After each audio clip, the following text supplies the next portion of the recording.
livro de Salmos, no seu capítulo de número 50. Nós vamos fazer a leitura do versículo 16 até o versículo 22 para pensarmos nessa noite sobre a ruína do ímpio. A ruína do ímpio. Salmos, capítulo 50, do verso 16 em diante, diz assim a nossa passagem de hoje. Mas ao ímpio, Deus diz: de que lhe serve repetir os meus preceitos e ter nos lábios a minha aliança, se você odeia a disciplina e rejeita as minhas palavras? Se vê um ladrão, você se torna amigo dele, e aos adúlteros você se associa. Abre a boca para o mal e a sua língua trama enganos. Senta-se para falar contra o seu irmão e difama o filho de sua mãe. Você tem feito essas coisas e eu me calei. Você pensava que eu era igual a você, mas agora eu o repreenderei e porei tudo à sua vista. Considerem isto, pois, vocês que se esquecem de Deus, para que eu não os despedace, sem haver quem os livre. Aquele que me oferece sacrifício de ações de graças, esse me glorificará. E ao que prepara o seu caminho, farei com que veja a salvação de Deus.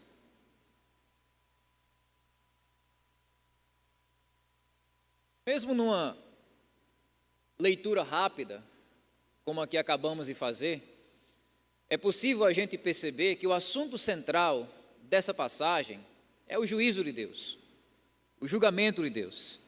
Na verdade, se você olhar o contexto desse trecho e voltar os seus olhos para os versos anteriores, você vai perceber que do início ao fim, o Salmo 50 se ocupa em descrever Deus como o juiz, enfatizar esse juízo divino. Nos versos de 1 a 4, por exemplo, nós vemos Deus se apresentando como Deus que vem na forma de um fogo devorador para intimar não só o seu povo, mas todos os habitantes da terra, do Oriente ao Ocidente, a prestarem contas quanto àquilo que estão fazendo com as suas vidas. Um dia que o próprio Deus vai descrever aqui no Salmo como um dia de grande tormenta. É um assunto que chega a ser desagradável para muitas pessoas, mas é um assunto também que eu julgo ser um dos assuntos mais necessários para a nossa época. Isso porque nós vivemos numa época onde as pessoas se esqueceram do juízo de Deus. E pior do que isso, nós vivemos numa época, numa sociedade, que não só não lembra do juízo de Deus, como também não aceita o juízo de Deus. É quase inconcebível na mentalidade popular da nossa época a ideia de que existe um Deus lá no céu que está irado, que julga e que um dia vai cobrar contas de cada ser humano que viveu na nossa história humana. As pessoas não aceitam esse tipo de ideia porque lá no coração delas, elas imaginaram um Deus domesticado, um Deus que não pune ninguém, um Deus que não castiga ninguém, um Deus que não cobra contas em ninguém, um Deus que simplesmente está observando tudo acontecer. E é por causa dessa imaginação das pessoas lá fora que elas dão lugar a uma vida completamente desenfreada de pecados. É o que vemos nos carnavais da vida, é o que vemos nas folias da vida, é aquela sensação de liberdade, de você poder fazer o que você quiser, porque você não vai prestar contas a ninguém daquilo que você está fazendo. Uma vida alimentada pela falsa segurança de que tudo vai ficar bem. Mas o Salmo 50 está aqui diante de nós para lembrar os nossos corações que existe um Deus lá no céu que vai julgar todas as pessoas. O Salmo 50 está aqui diante de nós para lembrar os nossos corações de que cada ser humano é moralmente e espiritualmente responsável por aquilo que faz em vida. O Salmo 50 está aqui diante de nós para descrever que muitas pessoas que obstinadamente viveram no pecado serão também arruinadas por causa do pecado. Essa é a ruína do ímpio. É um tema extremamente necessário. Numa época onde as pessoas estão totalmente alheias ao juízo de Deus, totalmente levianas em relação ao pecado, o texto dessa noite vem para nos lembrar que o pecado sempre termina em ruína. Mas cedo ou mais tarde, todo ímpio obstinado vai terminar arruinado. Ou seja, todas aquelas pessoas que viveram sem Deus, sem cumprir a vontade de Deus, sem se importar com Deus, serão arruinados com as consequências do pecado. Isso acontece por algumas razões que nós vamos destacar aqui no texto.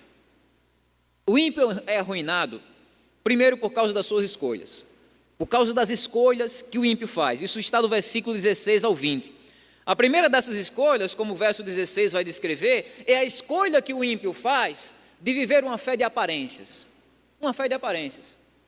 A gente nota aqui no versículo 16 que nós temos um diálogo direto entre Deus e o ímpio. Deus está falando com o ímpio, mas ao ímpio Deus diz. O que é que Deus argumenta? Parafraseando, Deus diz mais ou menos isso: do que adianta você repetir a minha palavra, você repetir os meus preceitos, se você odeia a disciplina e rejeita as palavras que recita? Essa é a argumentação, a pergunta que Deus faz a esse ímpio. Eu confesso aos irmãos que quando eu comecei a estudar essa passagem, eu fui surpreendido já nesses primeiros versículos, porque aqui eu fui lembrado e encontrei uma definição de ímpio que é um tanto peculiar, é um tanto diferente. Ora, geralmente quando a gente pensa nessa palavra ímpio, a gente pensa logo no pior tipo de pessoa, aquela pessoa completamente desmantelada, que não quer saber de Deus, que não tem religião, que não quer falar em Deus, que não tem fé, que não quer ouvir de Deus. Mas aqui, Deus está descrevendo um tipo de ímpio que é religioso, que tem uma certa fachada religiosa. Ele vai no templo, ele recita as leis, que era um costume daquela época. Ele está ali jurando de pé junto, que ele faz parte do povo de Deus, que ele é alvo da aliança de Deus, ele toma a aliança de Deus nos seus lábios. Ou seja, era uma pessoa que possuía uma fachada religiosa. Não era alguém que estava numa cadeia, num presídio da vida, não, ele estava no templo. Não era um ateu, um agnóstico, sem fé, sem religião, não, ele era um judeu devoto, um israelita devoto, que estava ali presente naquela vida religiosa do povo de Deus. Mas a fé que esse ímpio tem é uma fé de aparências, é uma fé de corpo para fora, porque aqui dentro do ímpio, como Deus vai destacar aqui, ele sofria de dois males. Primeiro, Deus diz: você é incorrigível. Era uma pessoa que queria viver do seu próprio jeito, era uma pessoa que queria mandar no seu próprio nariz. Ela recitava a palavra de Deus, elogiava a palavra de Deus e tudo mais, mas por dentro aquela pessoa queria viver da sua própria forma. Ela não admitia a possibilidade de conserto, de transformação na sua vida. Odiava a disciplina, porque lá no fundo, como está escrito aqui, essa pessoa também desprezava as palavras de Deus. As mesmas palavras que ela recitava aqui fora, ela desprezava aqui dentro. A mesma lei que ela pronunciava com a boca, ela rejeitava com o coração.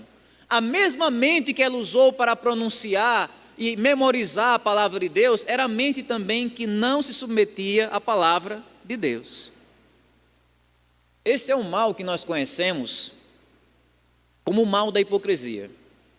Hoje nós temos uma multidão de pessoas em nosso mundo que estão seguindo os passos desse ímpio aqui, que estão tentando consertar a impiedade com a religiosidade. Pessoas que estão tentando consertar uma vida de pecados e impiedades com certos momentos de religiosidade. Ou seja, eu estou vivendo todo errado aqui, mas se eu fizer algumas coisinhas certas aqui e acolá, tudo vai ficar bem. É o que esse ímpio religioso está praticando como lema da sua vida. Tentar resolver impiedade com religiosidade. É por isso que nós vemos as pessoas se extravasando no carnaval da vida, dando lugar a vários tipos de pecados, de carnalidades, mas acham que tudo vai ser resolvido numa missa de quarta-feira de cinza, ou então na observância rígida a uma quaresma religiosa, no calendário litúrgico. Ou então pessoas que fazem aquilo que querem com a vida delas, mas acham que tudo vai ser resolvido porque elas estão lá na igreja evangélica, elas recitam a Bíblia na hora da leitura bíblica, elas cantam a Bíblia na hora do louvor, elas escutam a Bíblia na hora da pregação, mas no fundo essas pessoas estão vivendo do seu próprio jeito, porque decidiram viver uma fé de aparências. Esse é o drama do ímpio religioso, daquele que tenta consertar impiedade com religiosidade. É o tipo de atitude que Deus está condenando aqui do texto. Deus não está condenando pessoas que recitam a lei dele, pessoas que dizem que fazem parte do povo de Deus. Deus está condenando aqui pessoas que recitam a lei dele, mas descumprem essa lei. Pessoas que dizem fazer parte do povo dele, mas vivem como o mundo. É o mal da hipocrisia e de viver uma fé de aparências. Foi o que o ímpio escolheu. Mas além disso, outra escolha que o ímpio fez aqui no texto, denunciada por Deus, é a escolha de seguir as más influências. De seguir as más influências.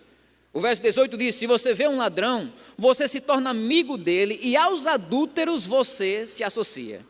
Olha só, vamos colocar os pingos nos is.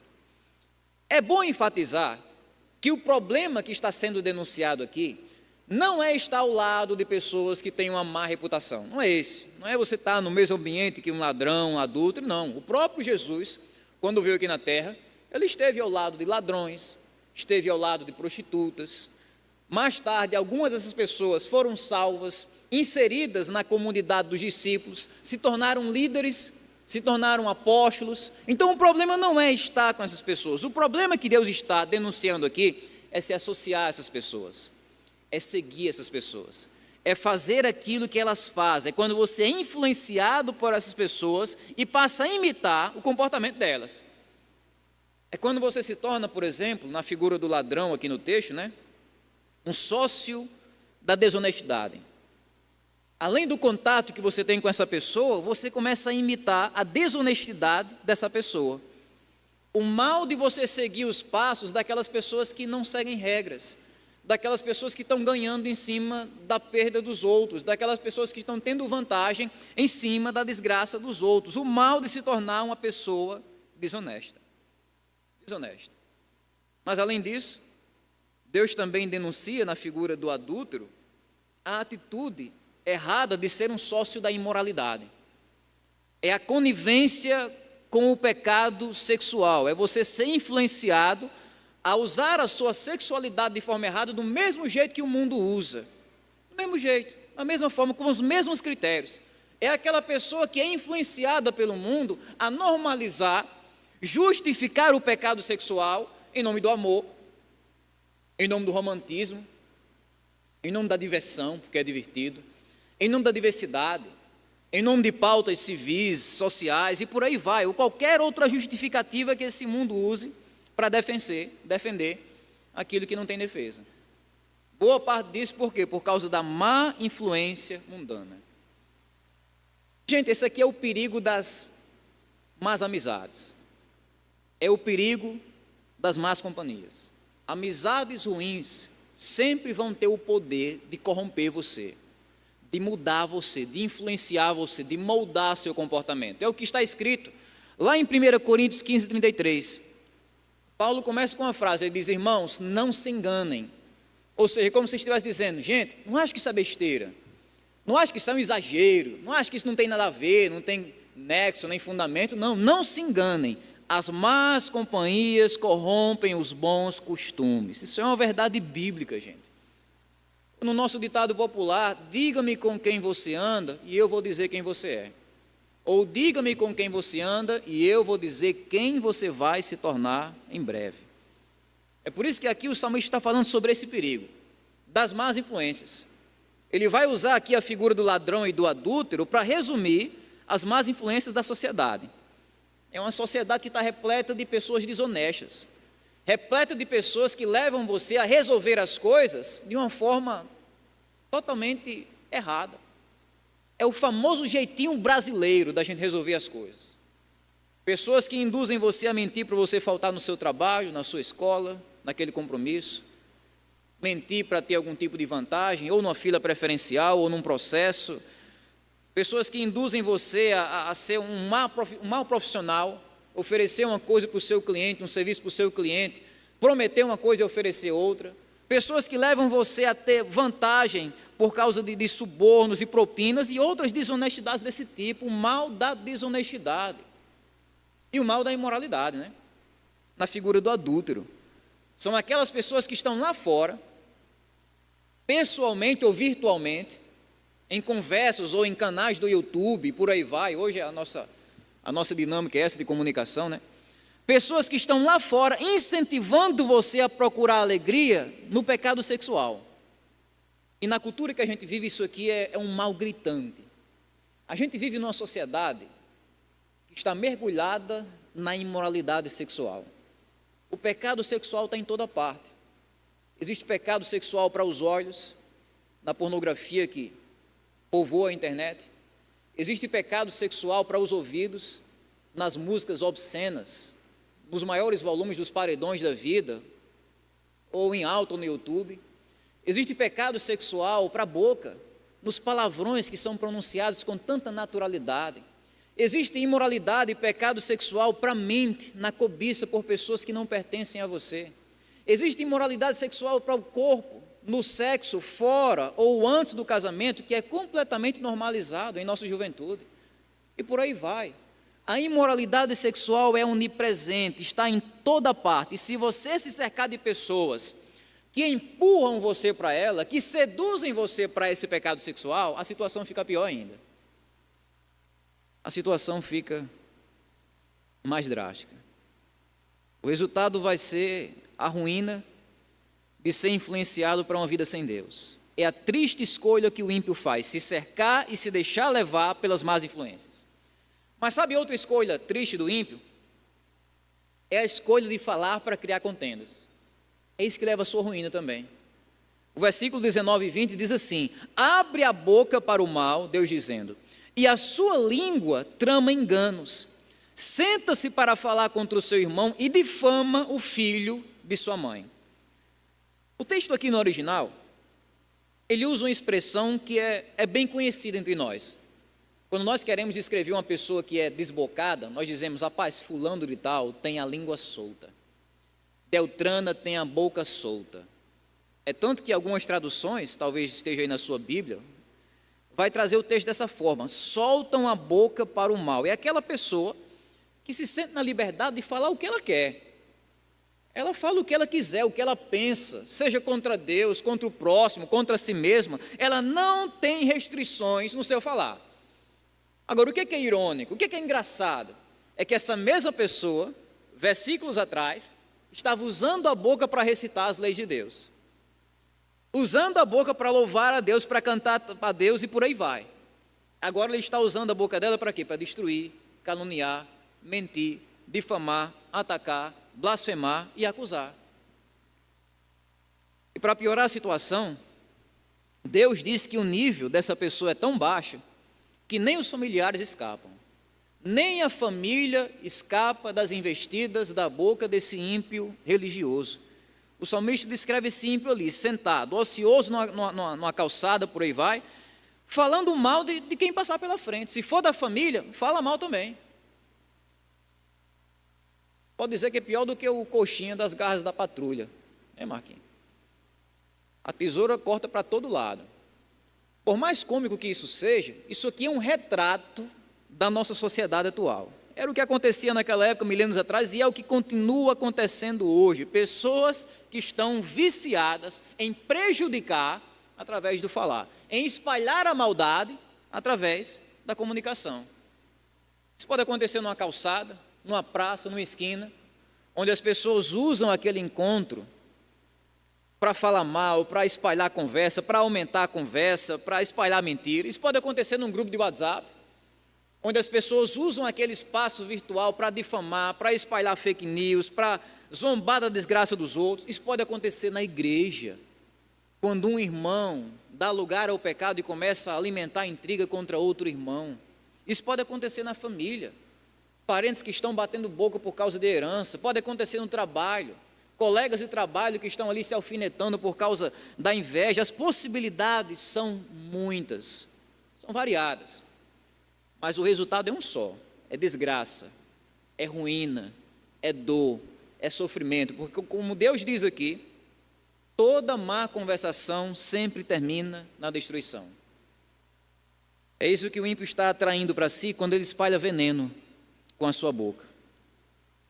E a pior parte de tudo é que o ímpio faz tudo isso achando que ele vai se dar bem. É o que nós vemos aqui na sequência do texto. A ruína do ímpio acontece por causa dos enganos do ímpio. Rapaz, é 9 horas, viu? Ele está agora pronto. Segundo ponto, 9 horas. Irmãos, não olhe para o relógio não, viu? Vai dar certo. A ruína do ímpio acontece por causa dos enganos do ímpio. O ímpio alimenta certos enganos no seu coração que no final levam ele à destruição. O primeiro engano do ímpio, por exemplo, é o engano que ele tem acerca do silêncio de Deus. Olha o que o texto diz no versículo 21. Você tem feito essas coisas e eu me calei. Ou seja, por mais que o ímpio mereça o castigo, por causa da fé de aparências que ele vive, das más influências que ele segue, da criação de contendas que ele alimenta, o que Deus decide? Deus decide ficar calado. Deus decide adiar o julgamento. Deus decide deixar o castigo para depois. Isso aqui é o que acontece, irmãos, todo dia da história humana. Via de regra, o juízo de Deus ele não é imediato. Ele não acontece na hora. Não é pé e pufo, não é imediatamente. A pessoa pecou, morreu, pronto. Se fosse assim, nós teríamos uma tempestade global de raios caindo sobre as cabeças de bilhões de pessoas todos os dias. A história da humanidade seria reduzida de milênios para segundos em pouco tempo. Mas Deus não faz isso. No lugar de mostrar o seu juízo, Deus decide mostrar a sua paciência. Dar oportunidade para que aquela pessoa pare com o pecado. Dar oportunidade para que aquela pessoa se arrependa. Por isso que quando Adão pecou, ele continuou vivo. Ele continuou respirando. Paciência de Deus. Misericórdia de Deus. Agora, sabe qual é o problema? É que muitas pessoas abusam dessa paciência de Deus. Muitas pessoas acham que uma vez que não estão sendo castigadas, então elas necessariamente estão sendo aprovadas por Deus. Muitas pessoas acham que Deus é completamente indiferente aos pecados delas, porque não aconteceu nada. Elas pensam assim, né? Olha, já que eu pequei e não infartei, já que eu fiz o mal e não recebi o mal, já que Deus não castigou agora, então eu nunca vou ser castigado, eu saí ileso porque está tudo bem. Essas pessoas, elas usam o silêncio temporário de Deus como uma garantia de que vão escapar do juízo vindouro de Deus. Uma garantia que nunca vai ter consequência para aquilo que elas estão fazendo. É um incentivo que essas pessoas encontram para o erro. A falsa segurança de que Deus não se importa com seus pecados. É o terrível engano, gente, da cegueira espiritual. Mas não é o pior engano, porque além de se enganar acerca da paciência de Deus, o ímpio também se engana acerca do caráter de Deus, da pessoa de Deus. Olha o que está escrito no versículo 21, na parte B do versículo. Você pensava, Deus dizendo, você pensava que eu era igual a você. Você pensava que eu era seu parceiro. Você pensava que eu era semelhante a você. É Deus dizendo para o ímpio. Meus irmãos, aqui nós encontramos uma das afirmações mais fortes da Bíblia, mais graves, porque ela descreve essa tendência pecaminosa que o ser humano tem de criar um Deus domesticado à sua própria imagem. É como se fosse uma das piores blasfêmias que a imaginação humana pode conceber. Aí uma inversão completamente satânica.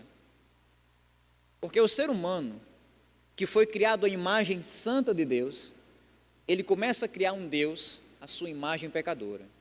Ele imagina um Deus que é tão sujo quanto ele é, tão pecador, conivente, tolerante, complacente com o pecado, como ele mesmo é. É isso que o pecado faz com as pessoas. Elas começam a fabricar um Deus que é conivente do pecado. Ora, pensem comigo, por que tem tanta gente que consegue falar em Deus vivendo o pior tipo de vida possível? A pessoa está lá, afundado na lama do pecado, mas juro de pé junto, eu tenho Deus no meu coração e ninguém tira ele de mim. E o Deus que essa pessoa tem no coração dela é esse falso Deus, um Deus fabricado pela imaginação dela, que é tolerante, que aprova o pecado, que não tem nada de juiz na sua pessoa, no seu caráter. Elas acreditam nesse falso Deus e isso resulta numa falsa paz. E aí nós temos essa diferença. Falso Deus é esse. Ele não se importa com o pecado, todo mundo pode fazer o que quiser, falar o que quiser, e ele vai abrir as portas do céu para todo mundo, independentemente do que viveram, do que acreditaram. Mas o verdadeiro Deus, revelado não na imaginação falha do homem, mas na revelação segura das Escrituras, ele é santo, ele odeia o pecado. Abacuque disse que ele nem suporta olhar para o mal. Apocalipse diz que esse Deus vai pisar nos seus inimigos, condená-los ao inferno no juízo final. Esse é o Deus verdadeiro revelado nas Escrituras. E de fato é sobre isso que o nosso texto continua falando. Porque em terceiro e último lugar, a ruína do ímpio acontece por causa desse destino triste que o ímpio vai ter. Um destino que envolve um castigo que é inevitável. O versículo 21 diz assim: mas agora eu o repreenderei e porei tudo à sua vista. Que hora é essa? É a hora em que Deus sai do trono do julgamento para ocupar o trono da sua misericórdia. É a hora em que Deus coloca uma lista completa, organizada e classificada com todos os pecados da infância, da juventude, da vida adulta e da velhice do ímpio. É a hora em que toda aquela sujeira que foi varrida para debaixo do tapete da paciência de Deus, ela é tirada de lá e posta na mesa da ira de Deus. É a hora em que o ímpio percebe que Deus não é surdo, mudo e cego aos seus pecados. É a hora em que o ímpio percebe e se toca que Deus não é igual a ele, nem mesmo parecido com ele. Na verdade, Deus é infinitamente diferente dele. É a hora, como está sendo descrito aqui, em que o juízo prorrogado de Deus, ele vai ser definitivamente e terrivelmente executado. Como está escrito em Apocalipse, capítulo 6, versículo 16, esse é o momento da história humana, onde seres humanos irão olhar para as montanhas e dizer: caiam sobre nós e nos escondam da ira do Cordeiro, da ira de Deus. Porque esses seres humanos estão diante de um castigo que é incomparável. Olha como é que Deus descreve isso aqui. Vocês que se esquecem de Deus, lembrem disso para quê? Para que eu não os despedace, sem haver quem os livre. É assim que Deus descreve o seu juízo sobre aquelas pessoas que persistem no pecado. São pessoas que estão sendo despedaçadas pelo juízo de Deus. Não tem como a gente amenizar isso aqui. Não tem como a gente adocicar isso aqui, colocar um adoçante para ficar mais palatável. Não dá, gente. Essa aqui é a maneira que Deus descreve o seu juízo sobre aqueles que persistem no pecado. Ele é o Deus que despedaça os seus inimigos. A grande ironia é que enquanto as pessoas pensavam que Deus era um gatinho domesticado, Deus se apresenta aqui como um leão faminto, como um leão irado. Ele não é um gatinho inofensivo, não, ele é um leão faminto que está pronto a despedaçar os seus inimigos. E quando isso acontecer no juízo final, o que Deus diz? Não vai haver quem os livre. Não vai ter escapatória. Não vai ter uma forma de fugir. Chega lá no juízo final, não é porque eu tenho um parente crente na minha família, vou chamar ele aqui, deixa eu só achar ele aqui, porque tem muita gente. Não dá, não vai ter quem livre. Não vai ter um purgatório a ser invocado, não vai ter um santo, uma Maria da vida para ser invocada, não vai ter um anjo para o qual você vai poder apelar, não vai. O próprio Deus diz: nesse dia não vai haver quem os livre. Será cada ser humano, individualmente, pessoalmente, prestando contas totalmente daquilo que fez em vida. Diante daquele que se apresenta como um leão, o leão que despedaça aqueles que decidiram viver no pecado. Eu sei que a mensagem que está nesse texto é uma mensagem bastante impopular. Quando a gente acessa as redes sociais da vida, não é isso que a gente vê naqueles vídeos gospels que estão rodando na internet. A gente não vê esses falsos pregadores falando sobre o Deus que despedaça os seus inimigos, o juízo de Deus, a ira de Deus. Os vídeos fofinhos lá do David Leonardo, ensinando sobre um Deus satânico que está aí para realizar os seus sonhos carnais, eles não tocam sobre isso, não falam sobre isso. Mas aqui nós temos o verdadeiro Deus sendo apresentado para nós de forma nua e crua. É o Deus que no fim das contas vai despedaçar os seus inimigos. Um Deus que ira, que julga, que castiga e que despedaça. Um Deus que vai pedir contas da vida de cada ser humano, e isso é algo que nós precisamos pensar. Essa é a ordem de Deus aqui para nós, esse texto. O que é que Deus diz no verso 22, no início do verso 22? Considerem, pois, nisto, pensem nisso, anotem isso, não se esqueçam disso, não deixem isso passar. Esqueçam tudo mais, mas não esqueçam isso aqui. Considerem nisso. É a forma de Deus dizer que, por mais desagradável que seja, cada pessoa precisa ser confrontada com esse assunto. Pensar nessas duras verdades. E assim nós poderemos lembrar que o Deus que pacientemente adia o seu julgamento, como a gente já viu aqui no texto, é o Deus também que a gente precisa acordar para isso. Se preparar para isso, porque o castigo descrito aqui, como o nosso texto termina dizendo, é um castigo não só a ser ponderado, lembrado, mas também evitado. O verso 23 termina dizendo isso: aquele que me oferece sacrifício de ações de graças, esse me glorificará. E ao que prepara o seu caminho, farei com que veja a salvação de Deus. Finalmente um ar de esperança, né? É com esse ar de esperança que o nosso texto vai se encerrar. O Deus que castiga é o Deus que perdoa. O Deus que despedaça é o Deus que restaura. O Deus que condena é o Deus que salva. Essa é a salvação que está sendo oferecida aqui, a salvação que vem do próprio Deus. Como o texto vai dizer, a salvação de Deus, é de Deus, é para Deus, é por Deus, tudo é de Deus. Essa salvação alcança todas aquelas pessoas, como o texto vai dizer no verso 23, que decidem endireitar seu caminho, que decidem parar de seguir a rota do pecado, que decidem mudar a atitude da sua vida. Naquela época em que o Salmo foi escrito, isso era feito, como é mencionado aqui, através de sacrifícios, né? O texto vai mencionar esses sacrifícios de ações de graças que os religiosos daquela época, judeus e israelitas, iam oferecer no templo. Hoje nós vivemos num tempo melhor, muito melhor, porque nós vivemos numa época onde você não precisa pegar um borrego, um cabrito, uma pombinha e levar para o templo para sacrificar. Não, o sacrifício perfeito já foi oferecido. O sacrifício perfeito já foi realizado lá atrás.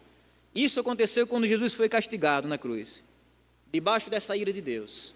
Isso aconteceu quando Jesus foi vítima das garras e dos dentes desse leão irado, lá no Monte Calvário, quando ele sofreu o nosso castigo, quando Cristo foi despedaçado para que o seu povo pudesse ser restaurado, quando Cristo foi desamparado lá na cruz para que o seu povo pudesse ser abraçado, quando Cristo foi castigado para que o seu povo pudesse ser salvo. Agora, tudo que nós precisamos fazer é colocar a fé nesse Jesus, é confiar nele com todo o nosso coração, é saber que ali na cruz nós encontramos graça, perdão e forças necessárias para endireitar nosso caminho, como o texto está dizendo, para consertar a nossa vida.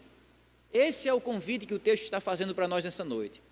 Uma conversa grave, mas que termina num tom de esperança, de salvação. É o convite para abraçar essa salvação e evitar a condenação, porque a única forma que o ímpio tem de evitar sua própria ruína é confiando nesse sacrifício, é abraçando Jesus, confiando nele, se arrependendo dos seus pecados e vivendo o Evangelho.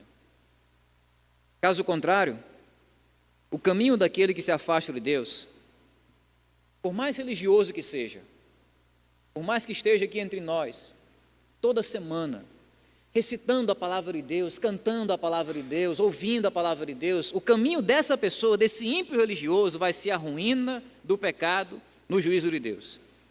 Por quais motivos? Pelos que nós já destacamos, né? Primeiro, por causa das escolhas do ímpio, em viver uma fé de aparências, seguir más influências, ser usado para criar contendas. Segundo, por causa dos enganos do ímpio, em usar a paciência de Deus como uma desculpa para o pecado, em fabricar um Deus na sua imaginação que é conivente com o pecado dele. E terceiro, por causa do destino do ímpio, que envolve o perigo de ser castigado e despedaçado pelo juízo divino. E a única forma de evitar essa ruína é pesando esse assunto, lembrando desse assunto e recorrendo a esse sacrifício perfeito que Jesus ofereceu por nós. Se eu pudesse resumir de forma clara e direta o que esse texto está dizendo para nós, tanto na sua gravidade como na sua esperança, eu diria que o autor está trazendo uma única frase: você não precisa ser despedaçado lá na frente, porque Jesus, o Messias, já foi despedaçado lá atrás. Você não precisa sofrer o juízo terrível de Deus, porque Jesus já sofreu isso no seu lugar. Basta você correr para Jesus, basta você correr para esse sacrifício, basta você correr aos pés do Messias, para que nele você encontre todo o perdão necessário, para que você possa viver uma nova vida, de alegria, paz, felicidade, de verdadeira religiosidade, comunhão, fé em Deus, transformação e esperança no Senhor que nunca acaba, esperança no Senhor que nunca termina. Que Deus nos ajude a olharmos cada vez mais para esse texto e, como crentes, eu e você, sempre nos certificarmos e não estarmos vivendo essa falsa religiosidade. E se você está aqui como amigo, visitante e visitante, o nosso desejo para o seu coração é que você pense nesse assunto. Como está escrito, o próprio Deus diz: considerem esse assunto, pensem nesse assunto, tomem a decisão de se arrependerem dos seus pecados, enquanto é tempo. Tomem a decisão de confiar em Jesus enquanto é tempo, porque é através dele que você vai encontrar vida nova, esperança, paz e transformação para a sua vida.